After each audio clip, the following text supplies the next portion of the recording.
अब ज़रूरी है कि आप ये समझें कि आखिर आपको ना कहने में दिक्कत क्यों होती है। ये समझना बहुत ज़रूरी है, क्योंकि जब आप वजह जान लेंगे तो आप खुद को दोष देना बंद कर देंगे। याद रखें कि आप इसलिए ना नहीं कह पाते क्योंकि आपको डर लगता है कि बाद में आपको कहीं बुरा लगा तो, या फिर पछतावा होगा। पहली और सबसे बड़ी वजह यह है कि हमें बचपन से ही यही सिखाया गया है कि किसी को ना कहना मतलब बदतमीजी होती है। आपको लगता है कि शायद ना कहने से सामने वाले की इज्जत उतर जाएगी।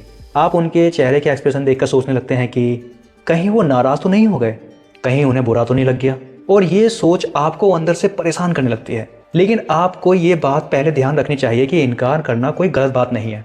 खुद को सबसे पहले रखना भी गलत नहीं है, खासकर तब जब आपके पास पहले ही बहुत सारे काम हो।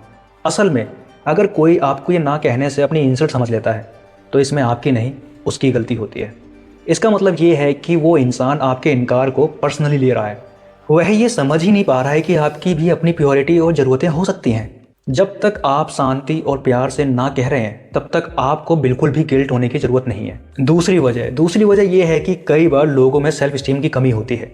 हम सभी के अंदर एक अंदरूनी क्रिटिकर होता है जो बार बार हमें डाउट में डालता रहता है। वो आवाज़ हमें याद दिलाती है कि हम उतने अच्छे नहीं हैं जितना हम खुद को समझते हैं। इसी वजह से आपको लगता है कि आपकी ज़रूरतें दूसरों की ज़रूरतों से एकदम कम इम्पॉर्टेंट हैं, आपकी वैल्यू दूसरों की वैल्यू से कम है।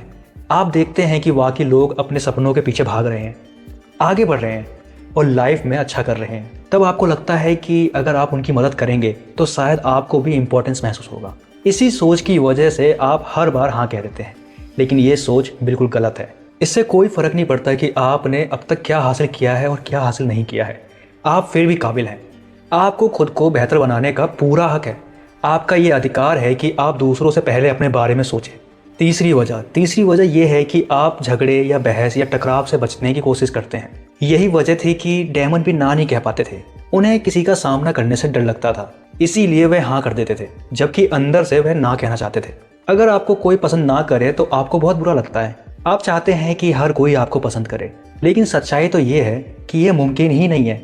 जब आप किसी की रिक्वेस्ट ठुकरा देते हैं और वो इंसान आपसे नाराज़ हो जाता है या निराश हो जाता है तो उसे होने दें। और अगर आप सिर्फ इसलिए हाँ कह देते हैं क्योंकि आप सामने वाले को नाराज़ नहीं करना चाहते हैं तो असल में आप उसकी फीलिंग्स को अपनी फीलिंग्स से ज़्यादा इंपॉर्टेंस दे रहे होते हैं। इस तरह आप खुद की भावनाओं को इग्नोर कर रहे होते हैं और आगे चलकर यही बात आपको खुद से नाराज़ कर देती है। आदत बदलना कैसे शुरू करें?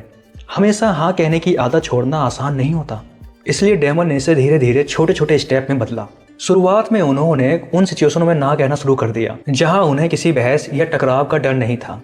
जैसे जब वे किसी स्टोर में जाते थे और सेल्स पर्सन ने उन्हें कुछ ना कुछ बेचने की कोशिश करी तो डेमन बिना किसी गिल्ट के मना कर देते थे।